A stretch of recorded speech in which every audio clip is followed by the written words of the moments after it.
বাপের পরে ছেলের কোটা, ছেলের পরে নাতির কোটা, মেধাবীরা টানছে বিড়ি, হতাশ জাতি। আর কত কন?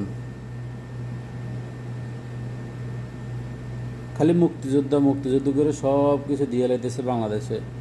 একজন মুক্তিযোদ্ধা মাসে 20,000 টাকা পাইতেছে, একজন সরকারি চাকরি করে 20,000 টাকা মাসে পায় না। তাদের ছেলে, তাদের নাতি নাতনিদেরকে আপনি চাকরি দিবেন, ঠিক আছে, ওকে। তাদের মেধা দেখি দেন, মেধা নাই। যাদের মেধা আছে, এত কষ্ট করে লেখাপড়া করতেছে, পোলাপানের টাকা, তাদের বাপ ছেলেরা টাকা পয়সা খরচ করতেছে বাপে ছেলের পিছনে,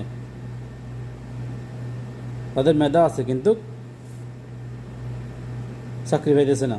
আর যাদের মেধা নাই তারা চাকরি পাইতেছে। আপনি তো তাদেরকে অলরেডি আমাদের ট্যাক্সের টাকা, আমাদের সাধারণ জনগণের টাকা 20,000 টাকা মানে দিতেছেন, আরও অনেক সুবিধা দিতেছেন, পাইতেছে, কিন্তু চাকরি বেলা তো তাদেরকে